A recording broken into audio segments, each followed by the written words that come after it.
Hello everyone, welcome to another lecture of marketing, and today our topic is differentiation and positioning. After market segmentation and market targeting, company need to differentiate and position their product into the customer mind. कि market की segmentation के बाद और target marketing के बाद company को अपने product को डिफ्रेंशिएट करना है और उसकी पोजीशनिंग करनी है। तो आज हम उसके बारे में स्टडी करेंगे कि डिफ्रेंशिएशन और पोजीशनिंग क्या होती है प्रोडक्ट की। बिल्कुल छोटा सा टॉपिक है, आई थिंक बहुत जल्दी ही कवर अप हो जाएगा हमारा ये टॉपिक। तो सबसे पहले हम देखते हैं कि differentiation and positioning, both these concept differentiation and positioning are inter related with each other. ये दोनों कॉन्सेप्ट जो है डिफ्रेंशिएशन के, तफरीक करने के और पोजीशनिंग के, जगह बनाने के किसी भी प्रोडक्ट के, ये दोनों कॉन्सेप्ट आपस में एक दूसरे से बहुत गहरा ताल्लुक रखते हैं। When company able to differentiate their product from competitor, then the product will be able to make its position in the market. जब कंपनी एबल होगी अपने प्रोडक्ट को डिफ्रेंशिएट करने के ऊपर के बीच के वो अपने प्रोडक्ट को अपने कंपेटिटर से डिफ्रेंशिएट कर सकती है, तब भी उसका प्रोडक्ट जो है वो मार्केट में पोजीशन बनाएगा कस्टमर के माइंड के अंदर कि ये प्रोडक्ट इस कंपेटिटर से इतना बेहतर है, इस कंपनी से इतना बेहतर है, तब भी वो अपनी जगह बनाने में कामयाब हो पाएगा। तो हम देखते हैं कि डिफ्रेंशिएशन होता क्या है और किस तरह से होती है। Company must decide on the value proposition, means what value they are going to give to the customer through their product. Company को डिसाइड करना बहुत ज़रूरी है वैल्यू प्रोपोजिशन कि मीन्स के वो क्या पेश करना चाह रहे हैं, वो कौन सी वैल्यू जो है वो तजवीज़ करते हैं अपने प्रोडक्ट के अंदर कस्टमर्स के लिए। तो इसी से कस्टमर के माइंड में प्रोडक्ट के लिए एक डिफरेंट पोजीशन बनेगी कि means what value they are going to give customer through their product, कि वो अपने कस्टमर को अपने प्रोडक्ट के थ्रू कौन सी वैल्यू पेश कर रहे हैं।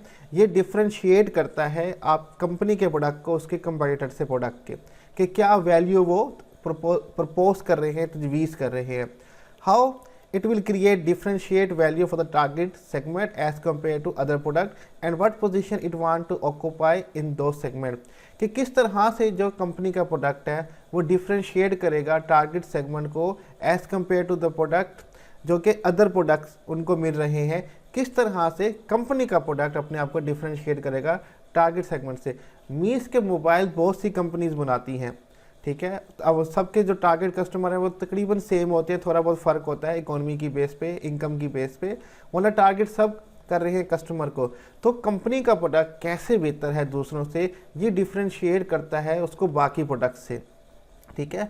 जैसे कि ओप्पो का जो है वो आजकल ओप्पो और वीवो के फ्रंट कैमरा बहुत फेमस है, वो डिफ्रेंशिएट करते हैं अपने आप को सेल्फी मोबाइल बनाते हैं।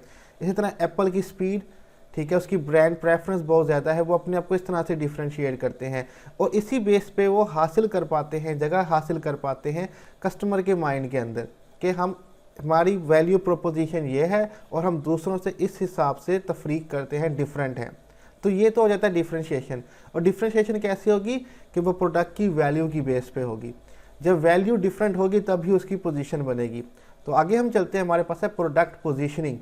Product positioning is the way the product is defined by consumer on important attribute.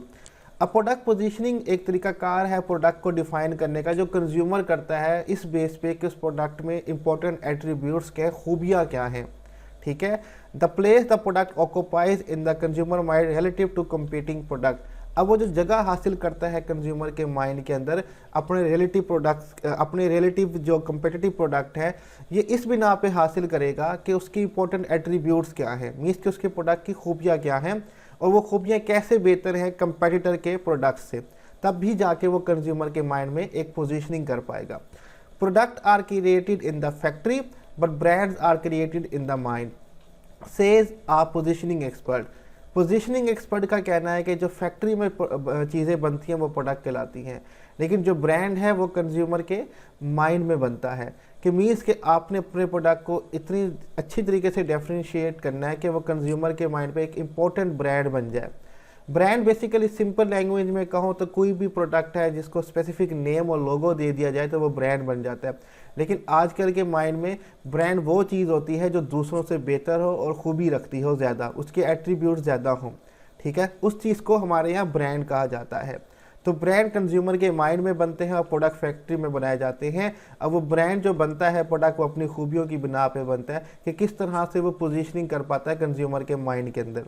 तो हम कुछ एग्जांपल देखते हैं पोजीशनिंग की कि किस तरह से कंपनी जो है और किस वैल्यू की बेस पे वो अपनी पोजीशनिंग करती हैं कंज्यूमर के माइंड के अंदर।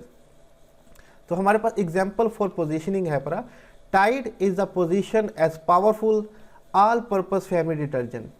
अब जो टाइड डिटर्जेंट है उसने अपने आप को पोजीशन किया फैमिली डिटर्जेंट, मीन्स के फैमिली के कपड़ों को धोने के लिए हमारा डिटर्जेंट का इस्तेमाल किया जाए। Ariel is position as the gently detergent for the fine washable and baby cloth.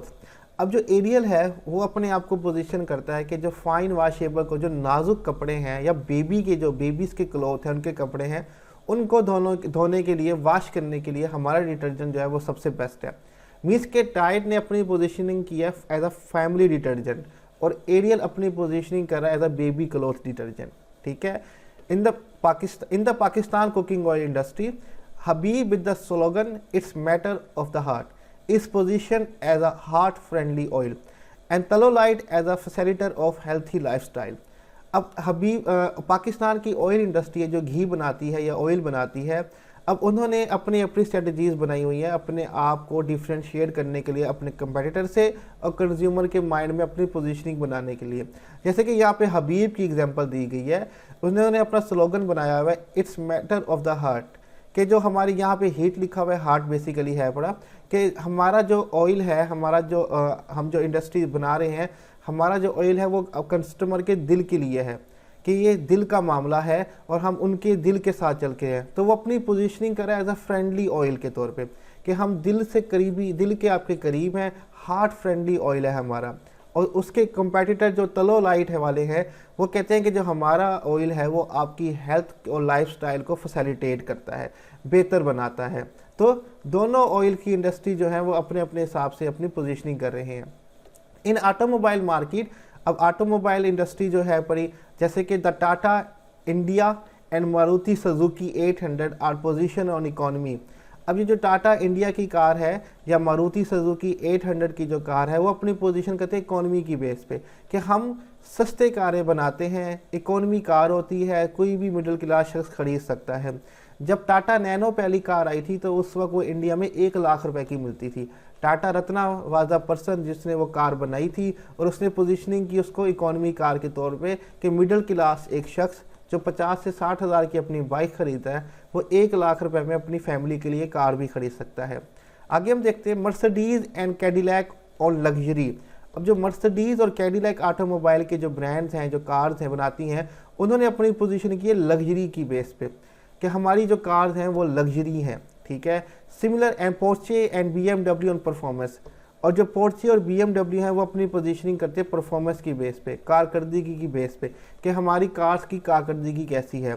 तो हम देख सकते हैं कि हमने 3 इंडस्ट्री देखी हैं, डिटर्जेंट की, ऑयल की और ऑटोमोबाइल्स की, कि किस तरह से हर कंपनी अपने प्रोडक्ट को डिफ्रेंशिएट करता है अपने कंपेटिटर के प्रोडक्ट से, चाहे वो वैल्यू से हो, चाहे वो स्लोगन से हो, और फिर किस तरह से वो कंज्यूमर के माइंड में अपनी पोजीशनिंग बना रहा होता है। सपोज कर ले कि मैंने बात की परफॉर्मेंस की, तो ऑटोमोबाइल इंडस्ट्री में हमारे माइंड में BMW और पोर्चे आएगा।